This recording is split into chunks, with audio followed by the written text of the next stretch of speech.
Hi guys, hope everyone is well. It is FOMC day and I'm not trading in that mess, so I thought I would make a video. I've been getting a lot of questions about how I find round number levels or my logical levels that you'll sometimes hear me call them. Round numbers in trading are numbers that end in 5 or 0. The market, at least I trade NQ and ES mostly. I've just started trading gold, so I'm not as familiar with that yet. But these guys like to pull back to the round numbers. Like you see here, we pulled back to 60. You see here, we pulled back basically to 40.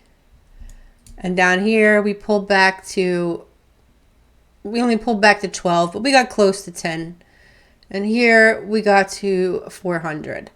So Renko bricks don't go to the precise price. I mean, they're close, but they don't always. These look a little different. Like you can't. This isn't the absolute high. This might have come in at like 503. You never know. So anyway, these bricks I've got set here are Orenkos. They are a 16 threshold, which means there are 16 ticks between this brick and this brick. Between the tops of the bricks is 16 ticks. So I don't have the indicator on there. We're going to do this without the indicator. So typically when you are a day trader and you want to find your levels, you go to a 1 hour or a 4 hour chart and you look for supply and demand zones. And how do you look for those? You look for those with engulfing candles and big moves that follow them. So right now I see an engulfing candle here with a big move following it right here. So there's one level. And then I see another one right here. I'm just taking the candle body to the wick. Oops. This is on a 1 hour chart. I've got it set at 60 minutes. All right, so that's there. Let me see, do we have any more levels above? Okay, so this could be considered a level right here. We had an engulfing candle and a big move up. Right there. Let's see, we got anything else?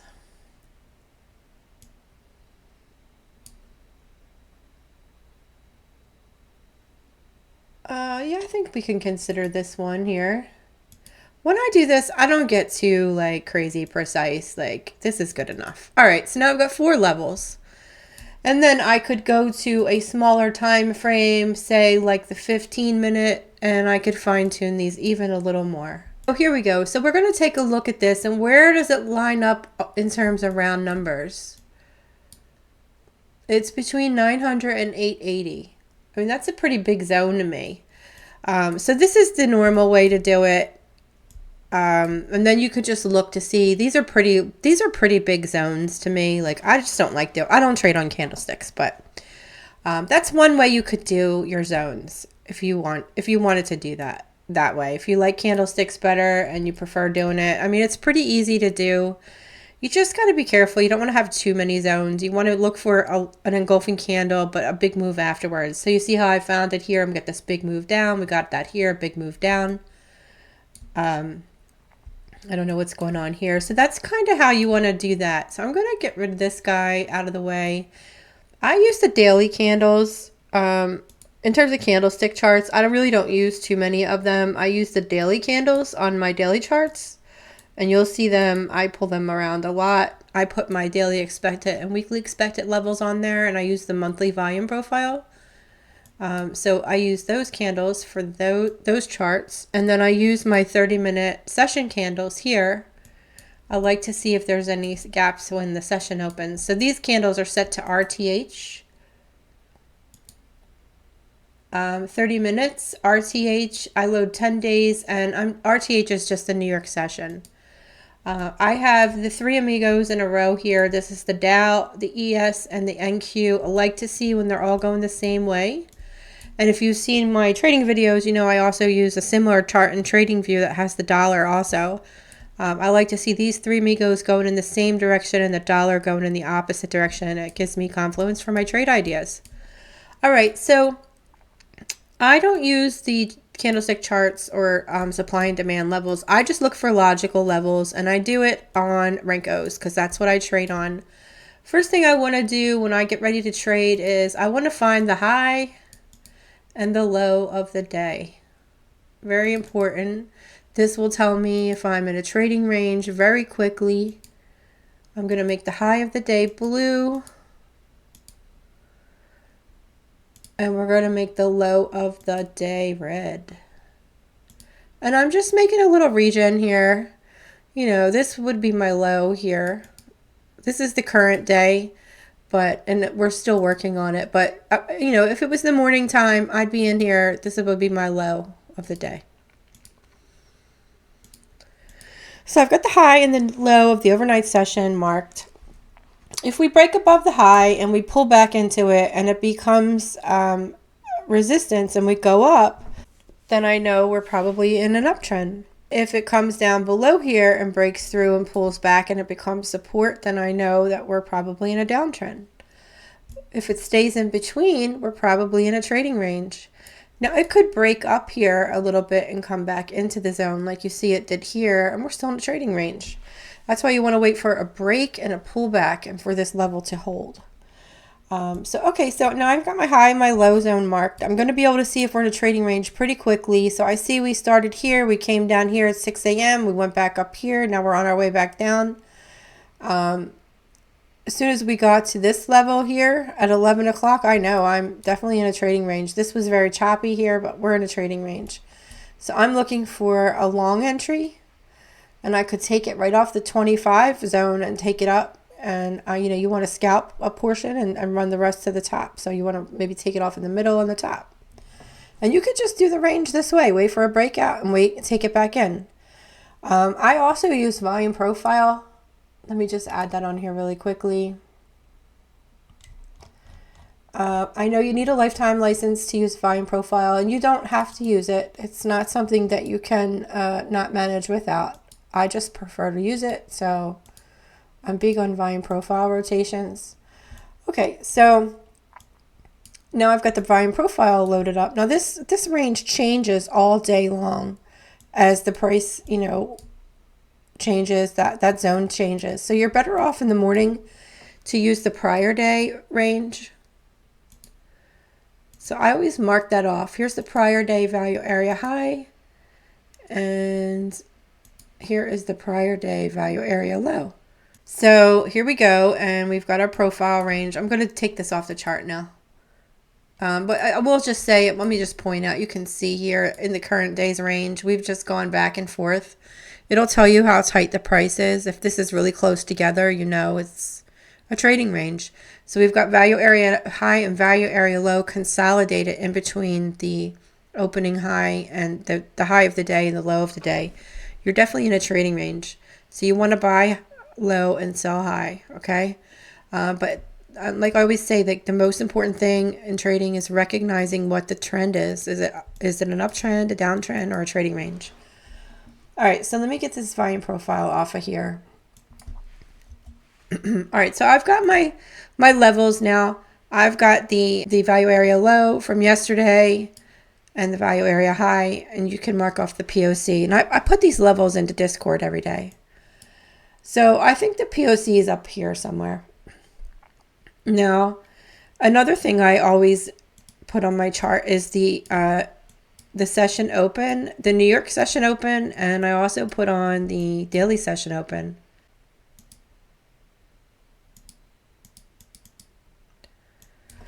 $175.27.75, and I always color this line on my charts like a turquoise color. I call this line the daily open. It's when the candle opened at 6 o'clock last night. Okay, and I see that's up there at the high. So we opened at the high. So now I've got my high and my low. I've marked my daily open. The New York session arguably hasn't opened yet. I've marked the profiles from yesterday levels. Now we are below value area low. So every time we cross above value area low from yesterday, the volume profile traders are going to take a long. And they're going to try to do a profile rotation. They're going to try to swing up to the POC, which is a naked POC today, and then up to value area high. And 1769125 is the POC. Let me mark that line. It is 17691.25.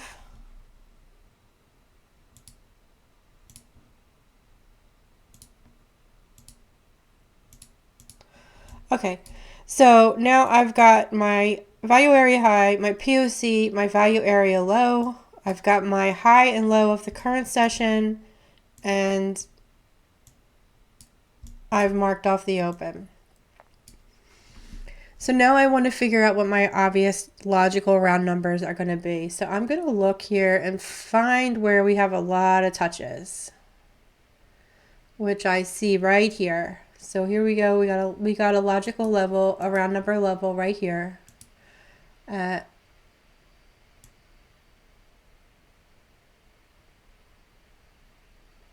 65. We had a reaction here, here, here, here, here, here, here, here, here, here, here, and here, and here. We've continuously come back to this level. And I would say it's between 60 and 65. So there's one level. So now I have 1, 2, 3, 4. I can already see that this level is a round number level.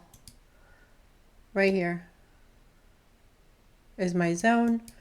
My daily open is also a zone,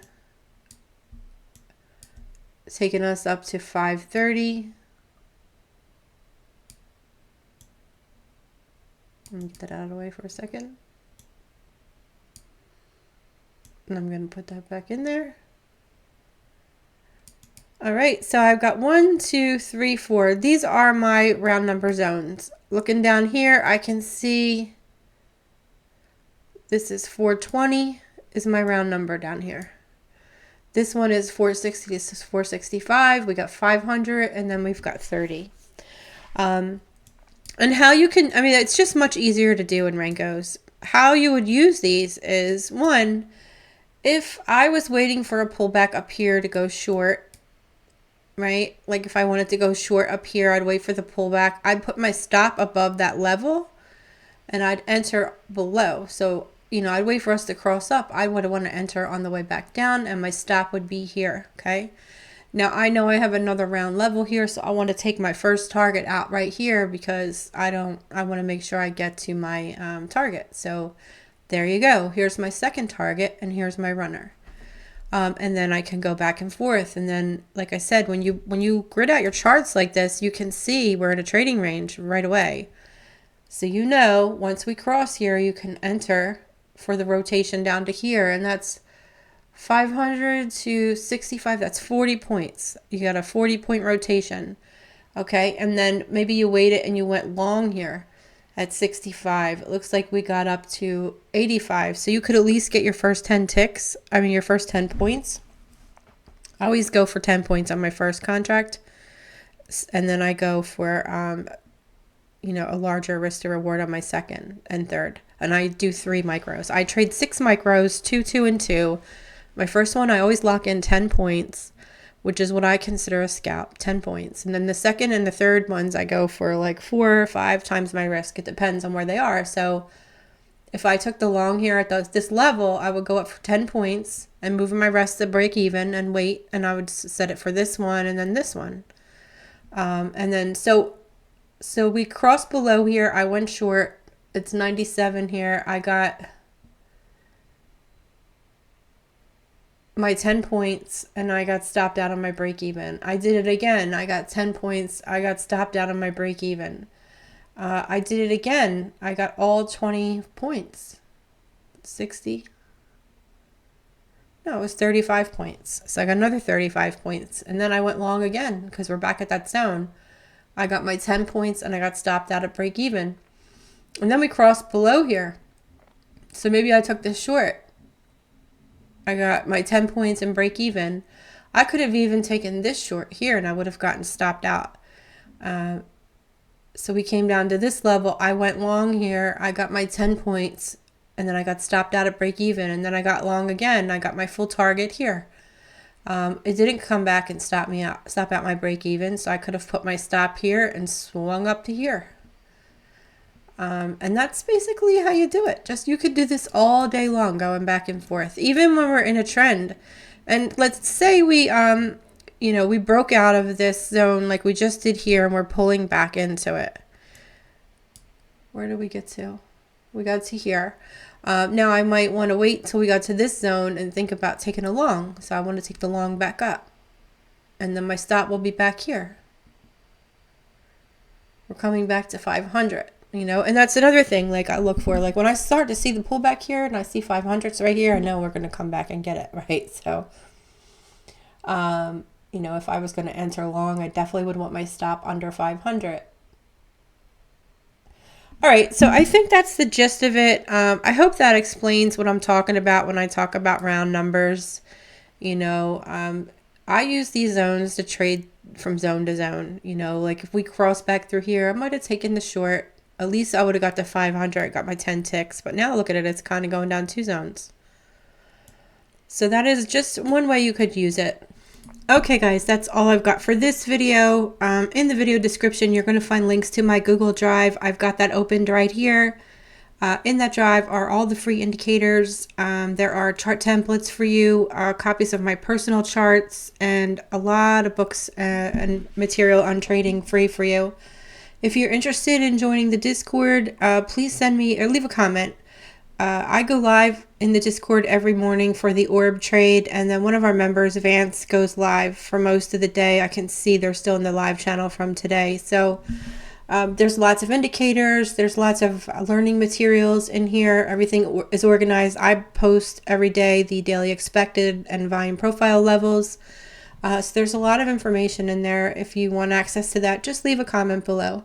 Thank you again for liking and subscribing and supporting my channel. I really appreciate you guys. Have a great day, and I will see you in the next video. Bye.